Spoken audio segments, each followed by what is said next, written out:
How was that paper piece block? Did you like it? Did you hate it? Let me know in the comments below. But this week we're going to try some applique.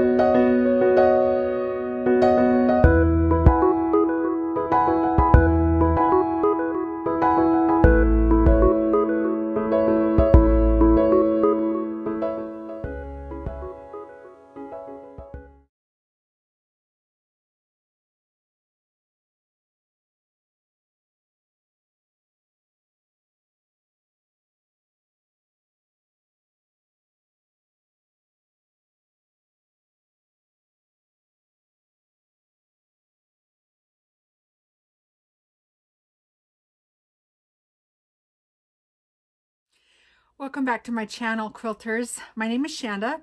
I'm coming to you from Idaho along the Continental Divide, where it has been snowing a lot. I have had an opportunity this last week to celebrate a birthday, my birthday, and was a very nice birthday week for me. I got to do something I've always wanted to do. As a child, my area here is very high in agriculture, and believe it or not, I wanted to spend an evening doing some night calving, and I did. A very nice rancher friend let me job shadow, and it was fun, except there was only one born all night. The stars must not have been aligned, but I had a good time. I tend to create my own birthday adventures just to be different and to have something fun to look forward to, and usually they are centered around something that I've either wanted to do or that I want to learn. So thank you, Mr. Rancher Friend. It was an experience. I wish there were more little guys born that night, but it was cold, but hey, I lived through it. It was good. I enjoyed it. Last week we did I'm starting to lose track, 12 and 13. One of those was a paper piece block. I hope you all did well and survived that paper piece block. Because I was looking forward to what was going to be coming up, I made myself just a plain piece of paper, and I numbered it 1 to 182.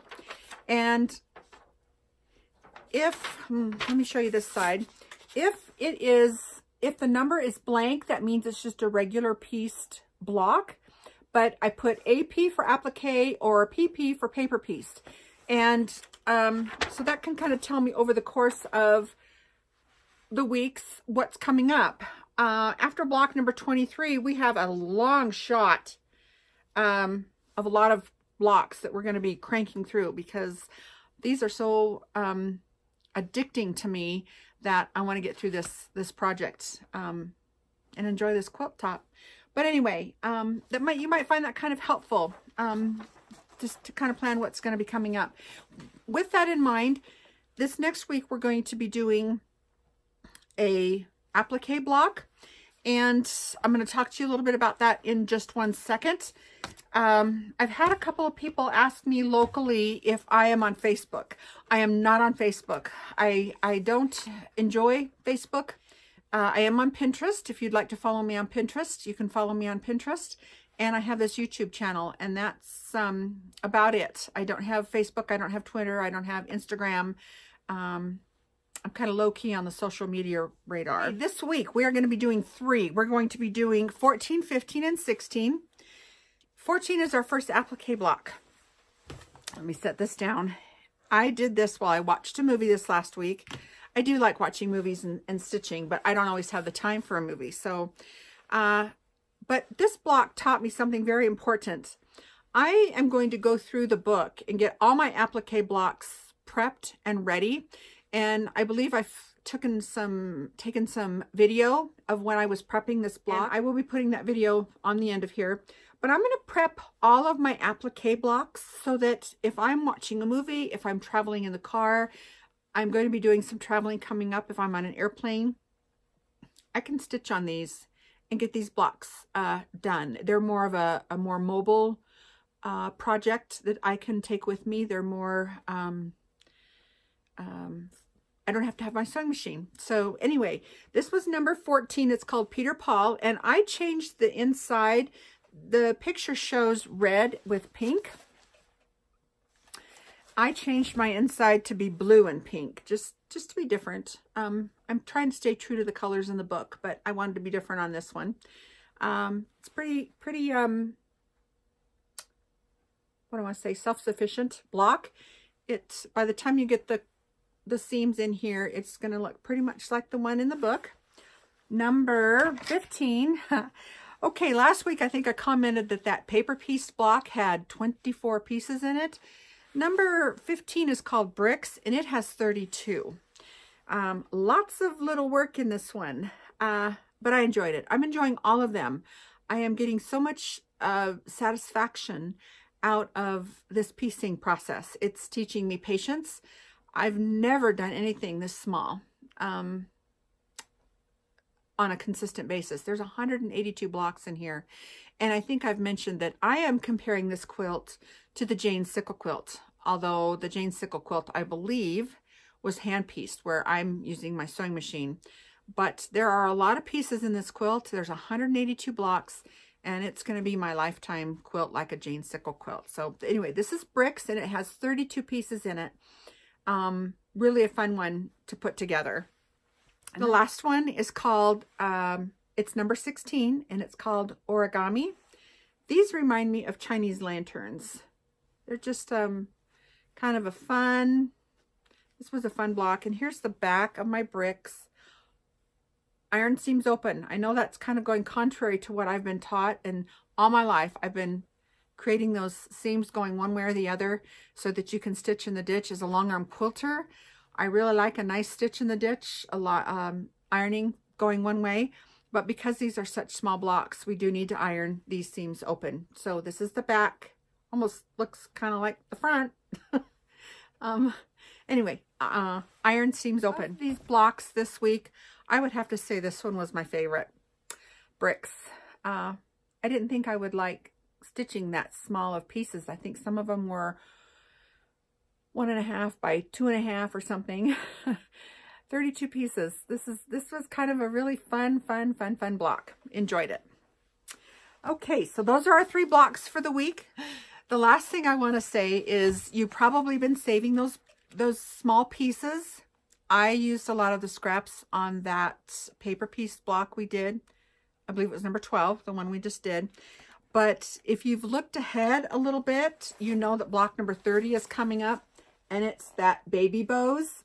There's a lot of tiny pieces, and there's a lot of different pieces in it. So save those scraps. I'm thinking of all of you that are having such severe weather. We started out here in the Pacific Northwest, actually Idaho, where I am, not bad. And then it got really cold. And now there's just lots of snow on the ground. So wherever you happen to be, stay inside, stay safe. I realize we all have to function in the weather, but places even like Seattle that got just mobilized because they're not used to getting 6 and 8 inches of snow. I'm thinking about you. Stay safe.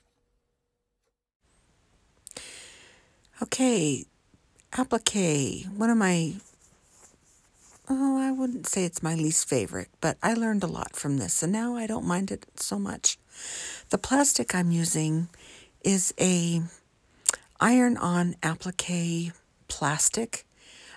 I don't mean iron-on as that it's sticky. You can iron on it without it warping or melting. I'm making my pattern right from the book. I have the plastic over the pattern, and it said I had to add 1/4 inch seam to the top. So I did that, and maybe I shouldn't have. It seemed to work fine for me. You can see I'm marking every 1/4 inch here above the top only. And when I take the ruler away, I kind of have to think about this for a minute, but then I start connecting the dots and I make the pattern piece 1/4 of an inch bigger on the top only. And I kind of had to adjust when I'm laying them all on my square, which you will see here shortly. But for the most part, this worked fine, and my block turned out better than I thought it would actually. So there's my template piece on this plastic. You can buy this plastic by the sheet, at least I can, at the quilt store that I frequent. I want to say, I don't even know how much I paid for it, but it seemed to be that it was a little bit cheaper if you just bought it by the sheet rather than the whole pack. But here are my 2 pieces, and I'm ready to lay them on my fabric. And here in a minute, you're not going to see me do what I do. I cut the rotary cutter. I used the rotary cutter to cut the plastic, and I did have a dull blade. I had to change. I purposefully used this rotary cutter so that I knew I had to change it after I cut these out. But yeah, right here, I wasn't so smart. I could have easily cut my finger, which I have done at least twice before, several years ago. And at least I closed it there. I do have a habit of closing my rotary cutter when I set it down. But I should not have cut it like I cut it. I think I should have maybe used scissors or traced it and then cut it out. But hey, I would not recommend to anybody that they cut it out the way I cut it. Just a precursor to this week's lesson on applique. Cut it out differently, however you'd like to cut it out. But I did get these pieces cut out, and I would have to say that this method is probably my most favorite. I've tried needle turn, I've tried raw edge applique, and this method works best for me because you will see here in a minute when I go to, yeah, this was just not smart for me to cut these out this way. I should have done that differently, and I will in the future. But here I went to the ironing board and I put my template piece down, and then I sprayed starch directly into the cap of the starch container, and I used a Q-tip to get just the edge that I wanted to fold under really, really wet with starch. Starch is amazing compound, and it even works really well. And you'll see here in a minute how this plastic, it doesn't warp, it doesn't melt, and it irons this edge under just wonderfully. My iron had a little bit of water in it for steam, and I should have turned that part off. But once I got all the way around and I got this edge turned under, and this plastic did not warp, it didn't melt. There I ironed it on the top, and it just went together so slick. I pop out that plastic, and voila, I have a perfectly turned under edge that I think you'll see the next one a little bit better. Here I go with the starch again. It made all the difference in the world. I love this applique ironable, I guess I should say, heat-resistant plastic, applique template plastic. It just made it work so well, and you don't have to needle turn. You don't kind of have to guess where you're appliquing. It made such a nice folded edge for my applique work. And this is what I refer to as prepping, getting your pieces ready, turned under, starched, and ready to be appliqued to the foundation piece that you're appliquing to. Yeah, that starch trick. I was taught this by Patty Hinkle from the Quilt Crossing when I took an applique class maybe 10 or 12 years ago, to spray your starch directly into your cap.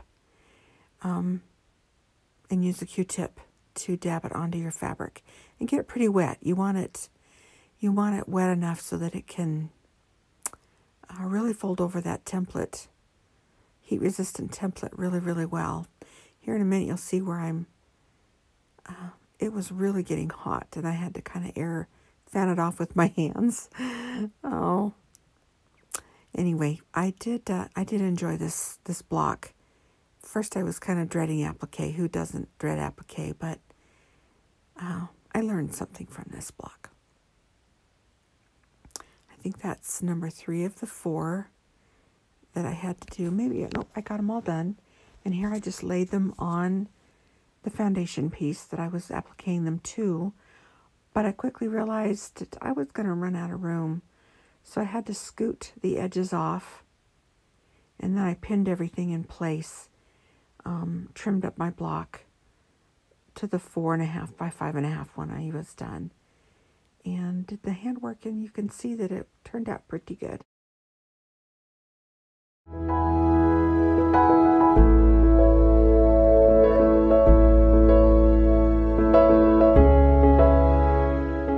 I saw a quote and I pinned it on my Pinterest page.